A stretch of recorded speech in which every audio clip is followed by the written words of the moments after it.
colegas. Bueno, el tema de hoy es un tema que tenemos, es un tema del día a día que va más allá de lo profesional, tiene aristas personales, ya sea nosotros en carácter, ya sea de propietarios o de inquilinos, o inclusive, por supuesto, aristas profesionales de tratarse de los administradores de este tipo de entes. Tenemos que mencionar que el derecho real de propiedad horizontal, si bien tenía regulación jurídica por la ley 13.512, allá por el año 1948, las modificaciones introducidas por la ley 26.994, nuevo Código Civil y Comercial de la Nación, incorporó nuevas posturas jurisprudenciales y le dieron un perfil actualizado a este derecho.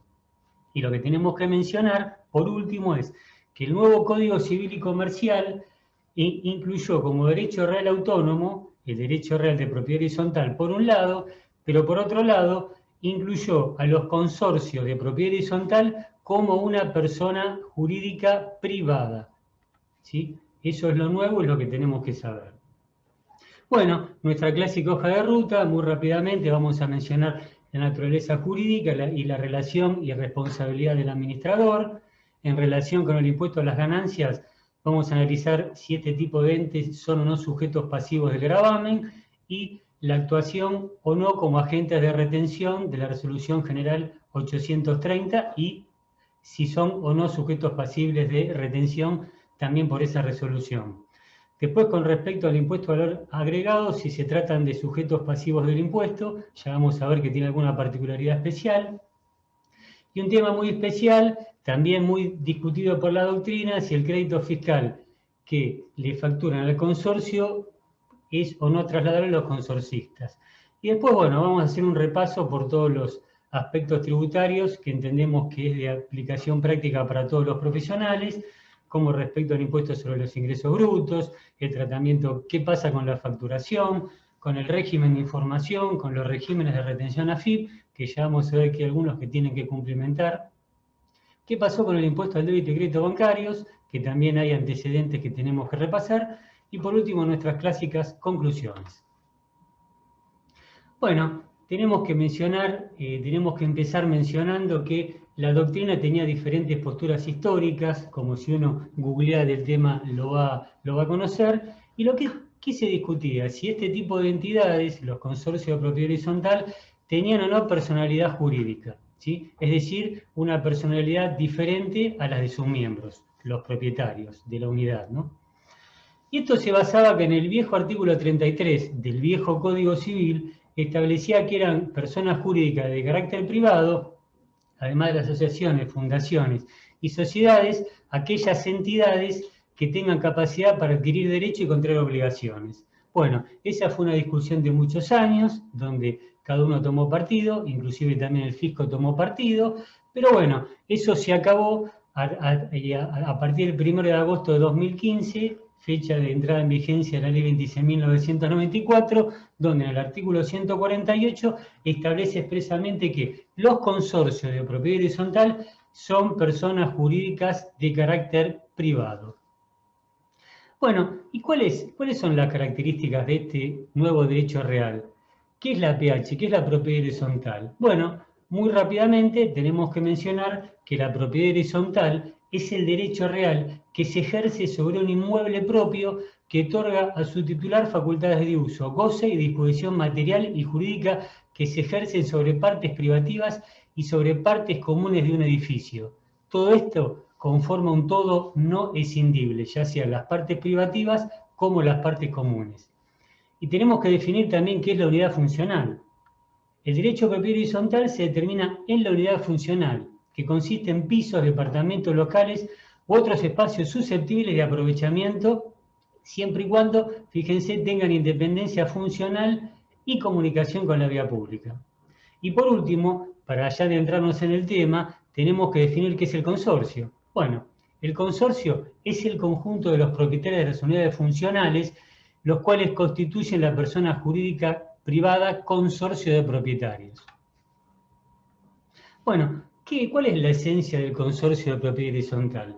Vamos a empezar con una definición que me gustó. El consorcio es una persona jurídica creada por Imperio Legal para la realización del interés común de los consorcistas, finalidad que se traduce en la búsqueda de la optimización y racionalización de los recursos y gastos que requiere el desarrollo de la vida consorsal en el día a día, ¿no? El mantenimiento del edificio. Entonces, con esta definición, ¿cuál es la actividad esencial de un consorcio? Bueno, percibir expensas, ¿sí? Simplemente para administrar y conservar los lugares y partes comunes del inmueble sujeto al régimen de propiedad horizontal, circunscribiendo su actividad al ámbito propio de su incumbencia. Es decir, que ya por esencia no despliegan actividad lucrativa, simplemente recaudan expensas para cubrir los costos de mantenimiento y administración del inmueble, eventualmente su mejoramiento, pero no despliegan actividad lucrativa alguna. Y ya con esto podemos mencionar que hay dos tipos de consorcios según las actividades. Los llamados consorcios puros, que solo realizan actividades no alcanzadas en IVA y en ingresos brutos, que es percibir expensas para el mantenimiento del inmueble, del edificio, y los llamados consorcios impuros, que adicionalmente a las actividades propias de un consorcio, realizan actividades alcanzadas y no alcanzadas en IVA y en ingresos brutos. Por ejemplo, alquiler de la terraza para colocación de antenas de telefonía celular, alquiler de Zoom, alquiler de espacios para publicidad. Esos son los consorcios impuros, que generan ingresos lucrativos que ya vamos a ver que tienen su impacto del punto de vista tributario. Bueno, ¿cuál es la relación administración-consorcio? El nuevo Código Civil y Comercial, en el artículo 2067, lo que establece que el administrador del consorcio, que es el que la Asamblea designe, debe cumplir con las obligaciones derivadas de la legislación laboral, previsional y tributaria. ¿Y cuál es la responsabilidad conforme al artículo 160 del Código Civil y Comercial? Bueno, estos administradores responden en forma ilimitada y solidaria frente a la persona jurídica, sus miembros y terceros, por los daños causados por su culpa en el ejercicio de su acción u omisión. ¿Qué significa en buen romance? Que el administrador está obligado a cumplir con las obligaciones impuestas. Es una responsabilidad objetiva. Por ejemplo, no puede contratar a una persona y contratarla en negro. No puede retener aportes y contribuciones y no depositarlos porque entendió que con esa plata mejor podía aplicarla en pintar el frente del edificio. No lo puede hacer. Tiene una responsabilidad profesional primaria y si no la cumple, él es el principal imputado. Eso se llama mala praxis. ¿Cuáles son los ejemplos de mala praxis? Bueno, desde el punto de vista laboral, contratar a empleados y no registrarlo legalmente, no otorgar vacaciones. Desde el punto de vista previsional, no presentar el formulario 931, no abonar las cargas sociales correspondientes. Desde el punto de vista tributario, no efectuar retenciones en impuesto a las ganancias, seguridad social e IVA, que ya vamos a ver cuáles son los regímenes de retención que proceden. No depositar las retenciones, si las efectuó, no presentar declaraciones juradas de IVA o de ingresos brutos, de tratarse de los consorcios impuros, que tienen otro tipo de actividades más allá de la esencial. Y por último, como ejemplo, no presentar la declaración jurada de régimen informativo siempre y cuando corresponda. Esos son ejemplos de mala praxis y esos son imputables íntegramente al administrador. Y por último, para cerrar este tema jurídico, para definir la responsabilidad, ya sea del consorcio, que son los propietarios del edificio, como del administrador, citamos dos fallos. En un fallo del año 95, juez penal económico número 2, en este caso se trataba de retenciones no depositadas. Bueno, en este caso el que había sido imputado era el consorcio, pero se discutía la responsabilidad del administrador. Y fíjense lo que estableció el juzgado. Dice, no se discute si la deuda es propia o es ajena. Sería de los consorcistas, pero al existir una administración, lo cierto es que si la misma persona que encarga de recaudar las expensas, la misma persona que administra, es la que tenía que haber ingresado en tiempo y forma en la entonces DGI, lo retenido. Con lo cual, lo contrario implica a todo evento diluir cualquier responsabilidad al respecto. Y por eso condenó no al consorcio, sino a la administración por haber efectuado retenciones y no haberlas depositado. También tenemos el ejemplo de un consorcio de Carlos Pellegrini, de la Cámara de Apelaciones de Mar del Plata, En este caso se trató de un administrador que había sido removido de su cargo por una asamblea de propietarios. A posteriori comenzó el edificio a recibir juicios laborales. En este caso, bueno, había sido una empleada que había sido contratada en negro por el administrador y despedida también en negro, es decir, sin pagar los aportes y contribuciones legales correspondientes. Y eso había quedado probado en el curso del juicio. Entonces, lamentablemente, en este caso el consorcio había sido imputado y había sido condenado y debió cumplir con los aportes correspondientes. Pero ¿qué pasó? ¿Cuál es la vuelta de tuerca que le queremos transmitir? Que a través de un nuevo administrador, el consorcio promovió una demanda de daños y perjuicios contra el anterior administrador, argumentando obviamente mala praxis. Bueno, ¿cuál fue el colorario de esto? Que el administrador anterior, fue condenado a abonar a su mandante, obviamente el consorcio de propietarios, el total de la indemnización que éste debía abonar a la encargada del edificio que se encontraba sin registrar legalmente. Con lo cual, los ejemplos de mala praxis son muchos. La mala praxis, si bien el consorcio está imputado y tiene que hacerse cargo, puede accionar contra el administrador en ejercicio de su derecho. Pero bueno, empezando con el tema impositivo, el tema impuesto a las ganancias, en este caso se trata de consorcios, si me permiten el término de vuelta, impuros. En este caso se trata de un consorcio que alquiló parte del inmueble para publicidad o para otra cosa. Y acá, en el dictamen 18/2010, se estableció que ese ingreso, el alquiler, lo tiene que declarar cada persona humana o persona jurídica integrante del consorcio. Tiene que declarar individualmente la renta derivada de la explotación de los espacios comunes. ¿Cuál es el fundamento? Y acá ya empezamos a hilar fino en lo que estamos en los aspectos tributarios, y acá se define que el consorcio no es ni persona humana, obviamente, ni es persona jurídica a los fines de la ley del impuesto a las ganancias, conforme el artículo 53 antes 49, ni 73 antes de 69. ¿Por qué? Porque el consorcio no es una sociedad, no es una empresa unipersonal, no es una fundación, no es una asociación civil, no es un fideicomiso, no es una cooperativa, no es una sociedad de economía mixta. Repasamos todos los tipos jurídicos, todos los sujetos que tienen personalidad jurídica para ganancias y no es ninguno. Con lo cual, la AFIP ya estableció, y esto fue aceptado pacíficamente por la doctrina, cosa que coincidimos, que los consorcios no son sujetos pasivos del impuesto a las ganancias, ya sean puros o impuros. Acá tienen los fundamentos, entienden que la renta de capital por alquiler de inmuebles tiene que declararse conforme el artículo 44, renta de primera categoría, e imputarse a cada uno de los condóminos en función de la proporción que tenga el edificio. Conclusión. El consorcio no es sujeto pasivo del impuesto a las ganancias. Los consorcistas, los dueños, los propietarios de cada unidad, en la parte correspondiente, son los que tienen que declarar la respectiva ganancia. Bueno, y acá pasamos a analizar si el consorcio es o no sujeto pasible de retención de la resolución 830 de impuesto a las ganancias. Bueno, acá tenemos el anexo 5, donde establece, entre otras cosas, que son sujetos pasibles de retención la SUTE, los agrupamientos de colaboración empresaria, consorcio de asociaciones sin existencia legal como personas jurídicas. Si bien es un tema muy discutible, rápidamente la AFIP, poco tiempo después de haberse publicado la resolución 830, a través de la resolución 924, a los pocos meses, estableció, para que no quedaran dudas, que los consorcios de propietarios, bueno, no se hayan comprendidos en los sujetos pasibles de retención indicados en el anexo 5 de la resolución 830. Este criterio fue ratificado en los dictámenes 18/2010 y 75 de 2001.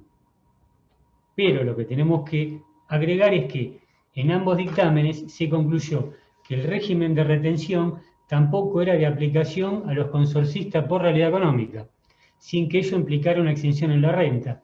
¿Esto qué implica? Que al consorcista, si no le retienen, se trata de una ganancia exenta, no. Esa ganancia está grabada y tiene que declararla en función ya sea una persona humana o una persona jurídica, como dijimos antes. Conclusión. Los consorcios propietarios no son sujetos pasibles de retención. Así ya lo estableció la AFIP a través de una resolución general. Y los consorcistas tampoco son sujetos pasibles de retención.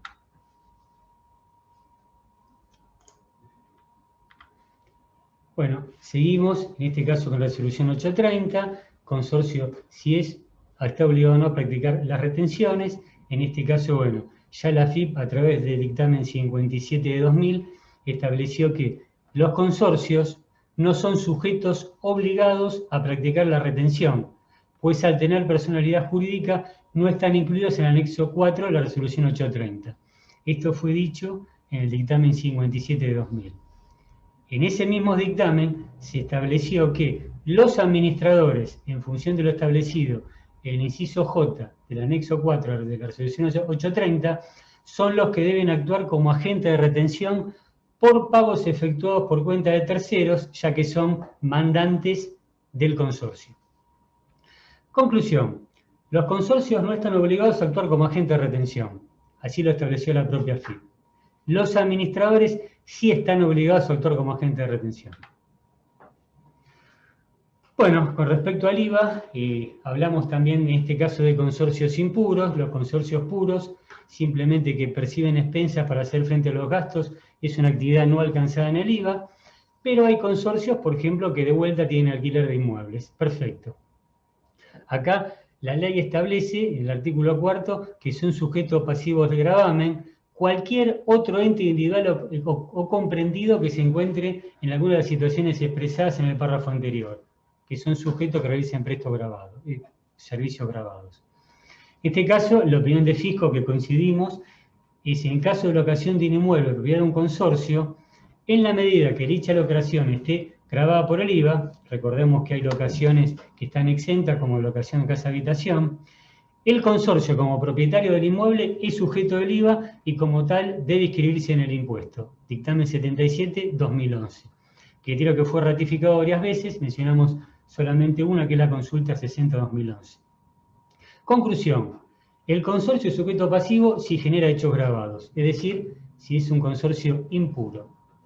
Este es otro tema que si googlean y ven doctrina, ve que es muy discutido, que es si el crédito fiscal que le facturan al consorcio se lo puede trasladar a los consorcistas. Bueno, la posición de la doctrina fue cambiando, pero bueno, alguna posición que todavía lo sostiene es que el crédito fiscal facturado al consorcio es trasladable a cada consorcista. ¿Cuál es el fundamento? Dictámenes viejos de la década del 80, donde estos dictámenes trataron el caso de consorcios no de propietarios, de propiedad horizontal, sino de construcción conforme al régimen de propiedad horizontal. En este caso, la AFIP aceptó la inscripción de los consorcios en el IVA para posibilitar, y decía expresamente, por practicidad, que sustituye a los consorcistas en la captación del crédito fiscal. Dicha postura se basó en que la adjudicación de la unidad a cada consorcista no es venta para el IVA, la venta recién se perfecciona cuando el dueño, con la propiedad asignada, la vende a un tercero, ¿no? ¿Cuál es la posición de AFIP? A través de la comisión de enlace en septiembre de 2002 se preguntó expresamente si un consorcio sin actividad grabada en IVA, es decir, los consorcios puros, puede inscribirse para trasladar a consorcistas los gastos realizados con IVA. Bueno, la AFIP dijo que la imputación del crédito fiscal solo aplica respecto de quienes resulten sujetos pasivos del impuesto, no existiendo posibilidad alguna de imputación en el caso de que el consorcio no tenga ingresos grabados en el IVA. Y agregó, no resulta procedente que los consorcios de propietarios se inscriban en el IVA al solo efecto de transmitir los créditos fiscales de las expensas a los copropietarios, ya que el consorcio no lleva a cabo actividad alcanzada por el gravamen. Dicha postura, 17 años después, en mayo de 2019, fue ratificada en el espacio de diálogo AFIP Entidades Profesionales. Y en este espacio de diálogo se volvió a aclarar expresamente que aquellos dictámenes de la década del 80 se refieren a un caso distinto. Aquellos consorcios de construcción, no consorcios de propietarios para administrar una propiedad horizontal. Conclusión AFIP, que realmente es razonable, el crédito fiscal no es trasladable a los consorcio puro, quería inscribirse como una entidad exenta. Entonces, lo que la AFIP, lo que en este caso la ARBA, estableció que La obligación de inscribirse en ingresos brutos recae sobre aquellos consorcios que desarrollan actividades ajenas a su objeto principal. Es decir, se tiene que inscribir a aquellos consorcios impuros, que tienen otro tipo de actividad más allá de la esencial. Los consorcios puros simplemente son actividades no alcanzadas, con lo cual, como se trataba de un consorcio impuro, entendió que no tenía que solicitar la exención porque la actividad no está grabada sino exenta. Acá como síntesis, de ingresos brutos, ya hablamos de provincia de Buenos Aires, pero podemos aplicarla a cualquier jurisdicción, que los consorcios de propietarios que solo perciben empresas expensas para administrar y conservar los lugares del inmueble sujeto al régimen de propiedad horizontal, no despliegan actividad lucrativa y por lo tanto no se encuentran alcanzados por el ingreso brutos, en este caso consorcios puros. En cambio, si desarrolla alguna actividad lucrativa, alquiler de espacio físico, son consorcios impuros, generan hecho imponible porque tienen actividad lucrativa y tienen que inscribirse y abonar el impuesto. Bueno, con respecto a las normas de facturación, de tratarse de consorcios puros, recordamos que la resolución 1415 establece que no están obligados a complementar las obligaciones, estas obligaciones de facturación, pues dicho régimen aplica la compra-venta de cosas muebles, locaciones y prestaciones de servicios, locaciones de cosas, de obras, señas o anticipos de objeto en precio, traslados y entrega de productos primarios y el pesaje de productos agropecuarios. Y la liquidación de expensas no es ninguna de estas operaciones, con lo cual los consorcios de propiedad horizontal puros no están obligados a complementar la resolución 1415. Basta con una liquidación simple de expensa, como todos estamos acostumbrados a recibir. ¿Cuál es la situación particular de los consorcios impuros? Sí, están obligados a complementar la 1415 si generan hechos imponibles grabados, ¿no? Bueno, régimen de información, acá haciendo un repaso de un régimen de información de la resolución 3369, la ex 2259. ¿Cuáles son los sujetos obligados? Debe ser cumplido por los consorcios propietarios o sus administradores, en este caso en carácter de responsable subsidiario. ¿Cuál es la condición para que exista este régimen de información? Cuando la superficie sea mayor a 100 metros cuadrados y el monto de expensa supere 8.000 por mes. ¿Cuál es la periodicidad? Bueno, antes era semestral, ahora es mensual. ¿Cuáles son los datos a suministrar? Bueno, como se imaginan todos, no lo vamos a mencionar, está en el material. Respecto a los administradores, todo lo que se imaginen, y respecto de los propietarios, todo lo que se imaginen, pero por ejemplo, importe en pesos del concepto de expensa determinado para el periodo, importe abonado, modalidad de pago, es decir, el sujeto obligado a informar tiene que informar todo lo que nos imaginamos. Y bueno, y para ir cerrando, un impuesto que nos pareció también interesante, impuesto al débito crédito bancario. Acá lo que se discutía en este dictamen 5000 del 2011 es la tasa que se tenía que aplicar a un consorcio, si era la tasa reducida o la tasa general. Recordamos que la tasa reducida, por la ley de impuesto al débito, aplica para aquellos contribuyentes que concurrentemente tengan todas sus operaciones exentas o no alcanzadas en el IVA y que resulten sujetos exentos en el impuesto a las ganancias. Este se trataba de un consorcio puro, no tenía actividad alcanzada en el IVA, pero ¿qué dijo la AFIP? Que como los consorcios no son sujetos no alcanzados en impuesto a las ganancias, no se verificaba que sea un sujeto exento, con lo cual entendió que ante la falta de ese requisito, ser sujeto exento en lugar de ser sujeto no alcanzado, estableció que los consorcios sufren la alícuota general y no la reducida. Fíjense qué trazo fino, qué línea fina que tenemos que saber, bueno, porque si no los consorcios aplicarían la alícuota reducida. Y también entendimos interesante una consulta con respecto al traslado del pago a cuenta, si pueden computar el pago a cuenta, que recordemos que es 33% sobre los débitos y los créditos, es pago a cuenta de impuesto a las ganancias del 2018. En este caso, ¿qué estableció la AFIP? ¿Qué opinó en el acta de comisión de enlace de junio de 2004? Que si el titular de la cuenta corriente es el administrador, puede computarlo él, siempre y cuando no lo carguen las expensas como gasto. Y estableció expresamente que si el titular de la cuenta es el consorcio, no puede considerarlo por no ser sujeto pasivo al impuesto a las ganancias. Y dijo expresamente que tampoco lo puede trasladar a los consorcistas. Bueno, esto sería discutible, pero la opinión del fisco es lo que tenemos que saber. Después, bueno, regímenes de retención, hay varios, lo vamos a mencionar, está en el material. Con respecto a seguridad social, tenemos regímenes de retención que tienen que actuar los consorcios, ya sea por pago de empresas de seguridad o por pagos a empresas de limpieza. Y respecto del IVA, hay un régimen de retención que también los consorcios tienen que actuar como agente de retención por pagos a empresas de servicio de limpieza, investigación, seguridad y recolección de residuos domiciliarios. Y por último, en nuestra conclusión de la situación tributaria de los consorcios, ¿qué es lo que tenemos que saber? Impuesto a las ganancias, que el consorcio no es sujeto pasivo del impuesto a las ganancias. Que el consorcio no tiene que actuar como agente de retención de la resolución 830 y tampoco es sujeto pasible de retención de la resolución 830. Y con respecto al IVA, si es sujeto pasivo se realiza alocaciones grabadas, de tratarse consorcios impuros, y que la transferencia de crédito fija a los consorcistas, el fisco opina que no, situación que coincidimos en estos casos. Y por último, que de tratarse de consorcios impuros, y respecto a ingresos brutos, el consorcio es sujeto pasivo, en este caso, por supuesto, por realizar operaciones grabadas.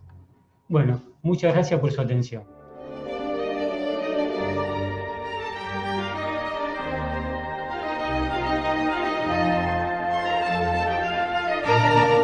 Muchas gracias, Humberto. Bueno, tenemos 3 preguntas. Nancy nos comenta que no puede dar de baja un consorcio como agente de retención de sueldos y obliga a presentar SICORE sin motivo. Bueno, llámese consorcio, llámese sociedad, cualquier persona jurídica privada, en nuestra opinión, puede dar de baja, está en las guías paso a paso de la AFIP. Los pasos son los siguientes: tiene que entrar con servicio a clave fiscal, ingresar al servicio sistema registral, opción registro tributario, y ahí seleccionar F420, y cuando seleccione F420, seleccionar cuál es el régimen que le quiere dar de baja. Ese es el procedimiento. Bueno, espero que tenga suerte con la baja, Nancy. Lionel nos pregunta que si bien coincide que el consorcio no es sujeto de impuesto a las ganancias, sino que a uno de los consorcistas, ¿cómo se aplica en la práctica ese criterio? Dudo de su posible aplicación práctica. Bueno, no tenemos menos que coincidir con Lionel con su falta de practicidad e inclusive de materialidad, ¿no? Porque un alquiler de 20.000 pesos a dividir entre 100 consorcistas son 200 pesos cada uno, con lo cual es muy material. Pero desde el punto de vista técnico, esto ya está previsto en el dictamen 70 del 2011, donde establece expresamente que los condominios tienen que declarar la ganancia en su porcentaje correspondiente, y de hecho quienes debieran informar a cada uno de los condominios de su porcentaje de ganancia son los administradores, juntamente con la liquidación de las expensas. Y por último, Mabel nos pregunta qué consecuencias caen sobre el administrador si no se paga el IVA sobre un servicio que correspondería abonar porque el consorcio es sujeto pasivo. Bueno, acá tenemos que recordar que el consorcio es obligado por deuda propia y el administrador es responsable y solidario y obligado por deuda ajena. Con lo cual, ¿qué va a hacer la AFIP en caso de detectar una omisión de impuesto? En este caso del IVA, va a accionar contra el consorcio. Seguramente el consorcio va a tener que abonar esa contingencia impositiva, en realidad cada uno de los condóminos, a través de las expensas, y después el consorcio, por todo lo que dijimos, en este caso, la responsabilidad del administrador sería una mala praxis de él, el consorcio, bueno, podrá interponer una acción judicial contra el administrador argumentando mala praxis para resarcirse de ese importe de contingente que, bueno, tuvo que ingresar a la AFIP por justamente la mala praxis. Bueno, esto es todo. Muchas gracias.